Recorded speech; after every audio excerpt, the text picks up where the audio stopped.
since you have watched this and observed this incident play out the way it has, and you have a ringside view, I'm sure. So please talk us through what really happened, so that this growing rise of or growing instances of Hindu phobia, especially in the UK, so that we as Hindus are able to respond to it as one voice. So over to you, Panditji.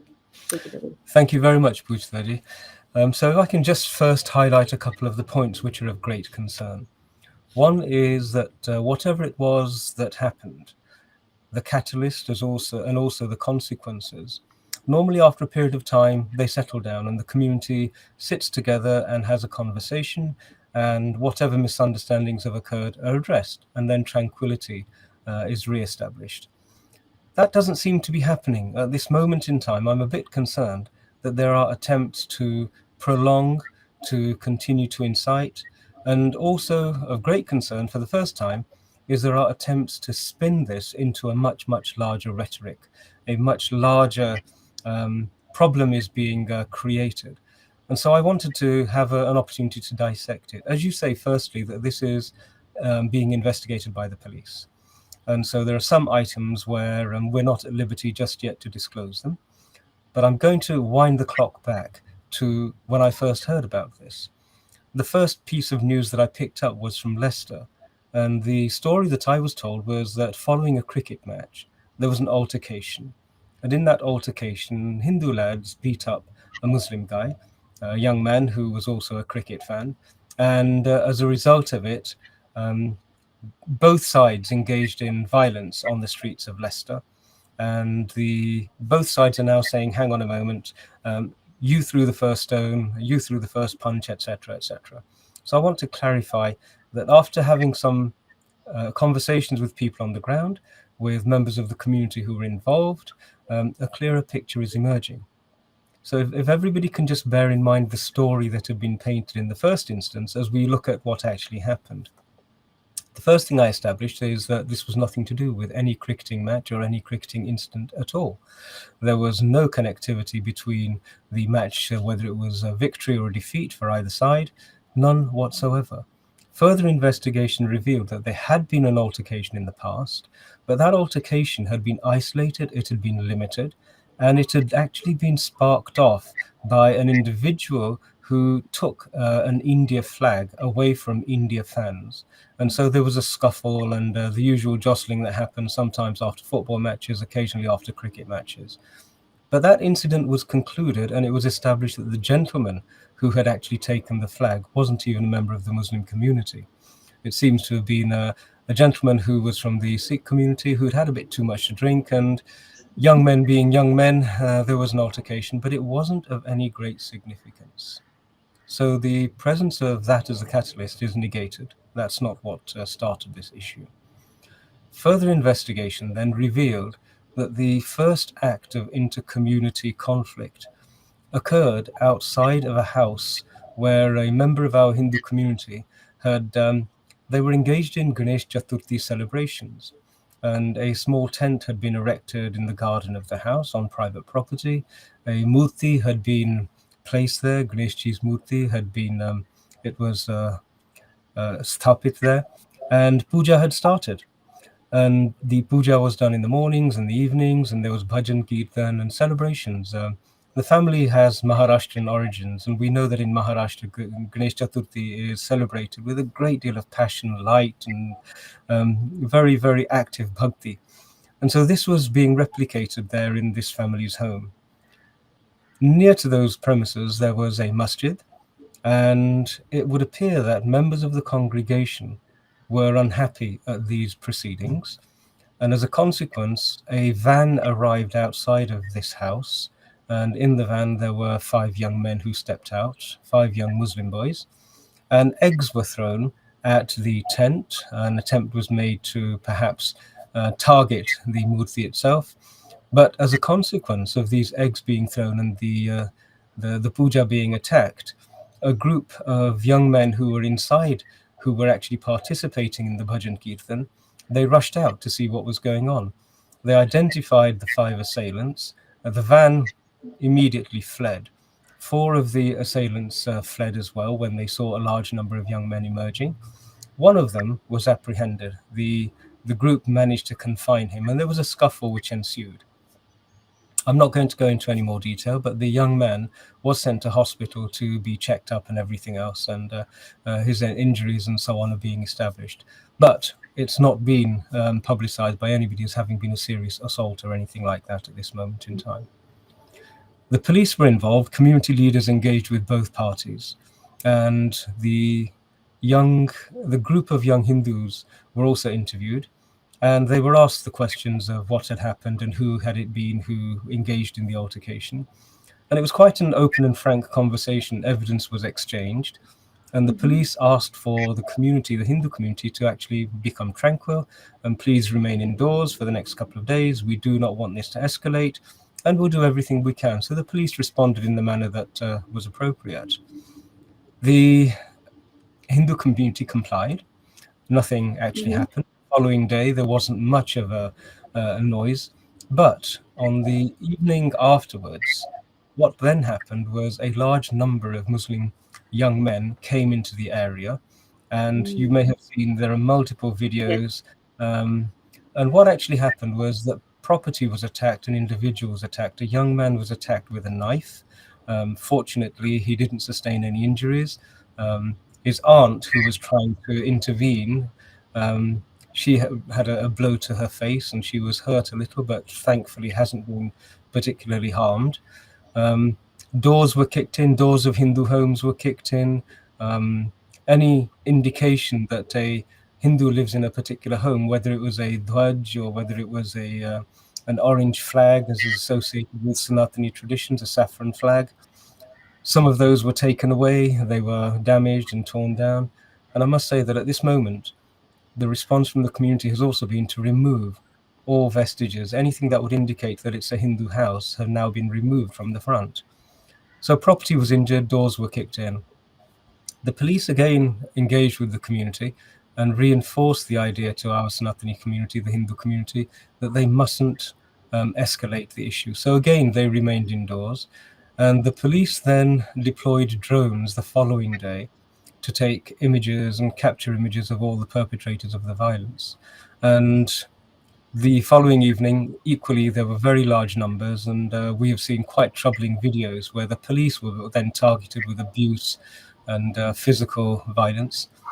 But even more drone footage was taken. On the third day, the announcement came that arrests were now being made, and some 23 arrests were announced. And I think it was the announcement of the arrest that suddenly dampened the whole issue back down again. And so nobody appeared on the fourth evening at all. It was completely settled and contained. So that's a brief chronology of what happened and the sequence of events. Subsequent to that, though, we have seen a parallel campaign being run, and this is of greater concern to me. You know, in every community, there are often people who are very, shall we say, rajsik, very passionate and on occasion overly ebullient, occasionally overly aggressive and assertive. And they can be incited to perform an act of violence without giving too much thought. At a particular age, we all know that blood is hot, and perhaps too much josh and not enough hosh is associated with that age. And so it's important that the elders of all communities work to ensure that our young men who are perhaps vulnerable to being incited are not incited. They are the first casualties. They're the ones whose lives get destroyed. They're the ones whose careers become tarnished. They're the ones who acquire criminal records. Why would one incite the young members of our communities and cause them such harm? But that seems to be happening. What we have now seen and witnessed is a parallel propaganda campaign. And I want to touch base on the propaganda campaign because this is very, very important. It's very easy to spot factual reporting and as opposed to propaganda and incitement. And here are some of the ways in which you can identify it. Firstly, there has been a huge Twitter campaign targeting the Hindu community in Leicester, claiming that they were Hindutva thugs.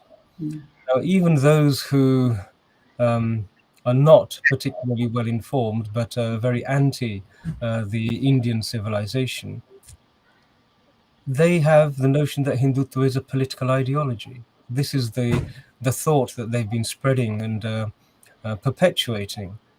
And so the question arises, how did they know that these young men had a particular political ideology? Where's the evidence to support that these are Hindutva thugs? Okay.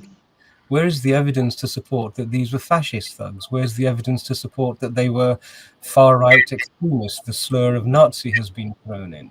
Okay, we've had the usual Hinduphobic, anti-Hindu, Hindumisic tropes thrown about: cow urine drinkers, and all of that sort of nonsense. So whenever these are thrown, it's crystal clear that we are witnessing a propaganda exercise, an attempt to incite as opposed to provide factual information. And that has been noticeable. It's been noticeable that it's in volume, in terms of how many tweets, in terms of how many little memes have been made and videos have been made. True. So the vast majority of the reporting that covers this issue is actually of that sort. And so it is propaganda. My concern is, who is it targeted at? You know, there are two audiences. One is obviously the young men who I've spoken about, who are easily triggerable, and they exist in the Muslim community as they do in other communities. And so they, I feel, to some degree, are being incited. And that's a problem, and we really hope the authorities take notice of this. The other audience is our own community. If you have a deluge of information or propaganda masquerading as information, then it's going to draw a response from our own community as well. They too will become fearful. They too will become outraged, because they know the difference on the ground was totally, it was a different story.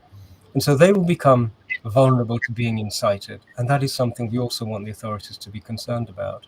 And on that note, I would just shout out to the members of our community who will be watching, please do not be so foolish as to fall foul of such a elementary, unsophisticated attempt to create a problem where there isn't a problem.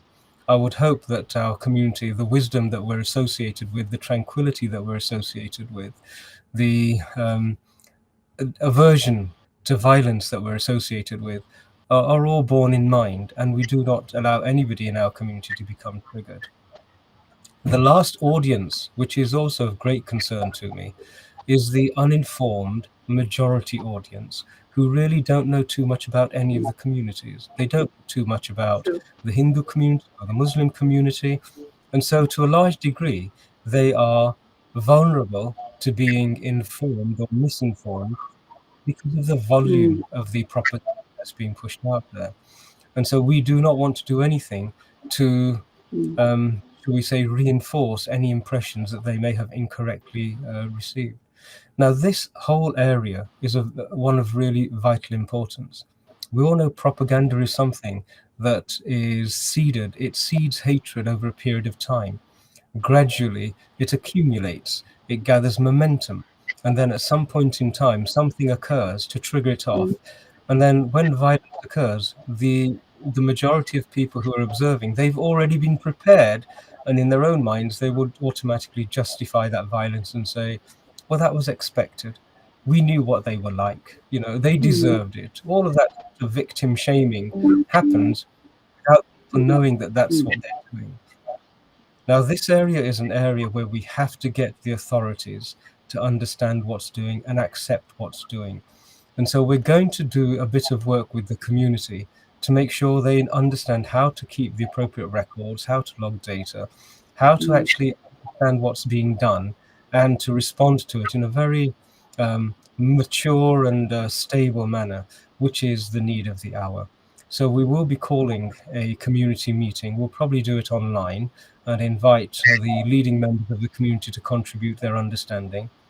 And then my intention is to hold a much, much larger, almost a convention, to convene a much larger meeting online, at which point we will have contributions from the police, we'll have contributions from local leaders, and we will try and make sure that if there are any gaps in the way in which the authorities perceive what is happening, then we can contribute towards removing those gaps so that everybody has a complete understanding. And with your approval and your support, hopefully we can use Jithi Media to distribute and disseminate that knowledge. So that's a rough snapshot of what has happened. Back to you, Pujithati. Yes. Very, very interesting. And as usual, so beautifully, explained by you, Panditji. Very kind. Please remember to subscribe to us and switch on the notifications for this channel. For our other social media links, more content, and to support our work, please visit citti.net. Dhanyavad. Namaskar.